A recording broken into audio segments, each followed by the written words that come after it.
नमस्कार दोस्तों, स्वागत है आपका सोनम की वॉइस में। दोस्तों, आज के इस वीडियो में आपके लिए बेहद ज़रूरी है क्योंकि सुप्रीम कोर्ट की तरफ से एक ऐसा बड़ा आदेश आया है कि जिसमें पूरे देश में फैली चिंता, टेंशन और डर को ख़त्म कर दिया है। जी हाँ दोस्तों, नागरिकता को लेकर जितना भी भ्रम फैलाया जा रहा था, जितनी भी अफवाहें चल रही थी, जितनी भी भाग दौड़ लोग कर रहे थे, उन सब पर सुप्रीम कोर्ट ने आज स्पष्ट और सीधा फैसला दे दिया है। सबसे बड़ी बात यह है कि आदेश किसी नए नियम के आधार पर नहीं, बल्कि पहले से बने हुए कानून इंडिया क्रेडिटशिप पर 1955 पर दिया गया है। यानी कि पुराना कानून ही स्पष्ट किया गया है जिसमें आम जनता की परेशानियां कम हो सके। अब मैं आपको हर बात बिल्कुल आसान भाषा में समझाऊंगी ताकि आपके मन में कोई भी सवाल, डर या कंफ्यूजन ना रहे। 1987 से पहले जन्मे लोग, सबसे बड़ी राहत। अगर आपका जन्म 1987 से पहले हुआ है तो ध्यान रखिए, आपको नागरिकता साबित करने के लिए कोई भी डॉक्यूमेंट देने की आवश्यकता नहीं है। ना जन्म प्रमाण पत्र, ना पासपोर्ट, ना 10वीं की मार्कशीट और ना आधार कार्ड, ना राशन कार्ड और कुछ भी अनिवार्य नहीं है। 55 इंडिया क्रेडिटशिप अकाउंट 1955 यह साफ कहता है कि 1987 से पहले भारत में जन्म हर व्यक्ति जन्म से भारतीय नागरिकता है। सुप्रीम कोर्ट ने भी इसे पूरे तरह से स्पष्ट कर दिया है कि लोग पूछते हैं कि 2003 की लिस्ट में नाम हो या ना हो, क्या फ़र्क पड़ेगा? तो सुनिए, उससे कोई फ़र्क नहीं पड़ता है। नाम हो तब भी डॉक्यूमेंट नहीं देना है और नाम ना हो तब भी डॉक्यूमेंट नहीं देना है।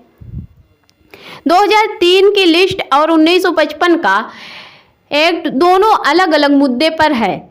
दूसरे राज्य में शादी वाले परिवार, बहुत लोग दुखी थे कि बेटी या बेटा अगर दूसरे राज्य में शादी करके रह रहे हैं तो वहाँ नागरिकता कैसे सिद्ध होगी। सुप्रीम कोर्ट का जवाब बिल्कुल साफ है। अगर माता पिता में से कोई भी एक 1987 से पहले जन्म है तो माता पिता अपने किसी भी एक समान डॉक्यूमेंट की कॉपी भेजें, जैसे Aadhaar card, ration card, PAN card, जाति प्रमाण पत्र या कोई भी पहचान पत्र। बच्चे को कोई डॉक्यूमेंट देने की ज़रूरत नहीं है क्योंकि बच्चे की नागरिकता माता पिता से सिद्ध होती है। जहां भी रह रहे हो, किसी भी राज्य में उनकी नागरिकता सुरक्षित है। 1987 से 3 दिसंबर 2004 के बीच में जन्मने वाले लोग, इस श्रेणी के लोग के लिए एक डॉक्यूमेंट देना अनिवार्य है या इसमें से कोई भी हो सकता है, जैसे जन्म प्रमाण पत्र, 10वीं की मार्कशीट, सर्टिफिकेट, पासपोर्ट, 7वीं 8वीं की टीसी, कोई भी पुराना सरकारी पहचान पत्र, 20-25 साल पुराना भी चलेगा। सिर्फ एक डॉक्यूमेंट चाहिए जिसमें जन्म और भारतीय मूल्य की पुष्टि हो सके। गरीब मजदूर, ग्रामीण लोग, बड़ी राहत। यहाँ पर गरीब मजदूर को, ग्रामीण में रहने वाले जैसे कि बड़ी राहत आई है।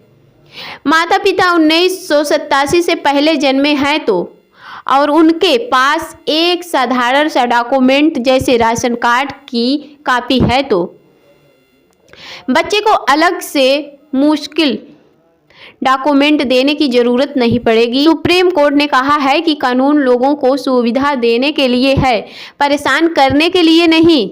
पहले लोग क्यों डरते थे? क्योंकि गलत जानकारी फैला रही थी।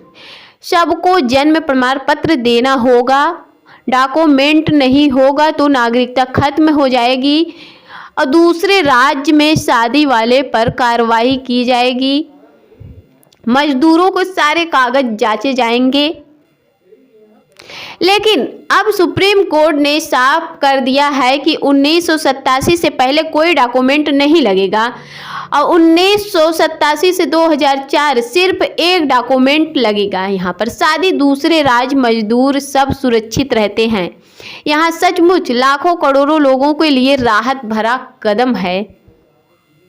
अंत में बात यह आती है कि दोस्तों, उम्मीद है कि आज की जानकारी से आपको सभी कन्फ्यूजन, डर और सवाल खत्म हो गया होगा। अगर फिर भी आपके मन में कोई भी छोटा सा सवाल है तो कमेंट में ज़रूर पूछिए और मैं आपको इस एक को और भी आसान भाषा में समझा दूंगी। वीडियो पसंद आई हो तो इसे लाइक करें, शेयर करें और अगर आप चैनल पर पहली बार आए हैं तो चैनल को सब्सक्राइब कर लीजिए और बेल आइकन को दबाइए। फिर मिलते हैं अगली वीडियो में नई अपडेट के साथ। तब तक के लिए जय हिंद, जय भारत, वंदे मातरम।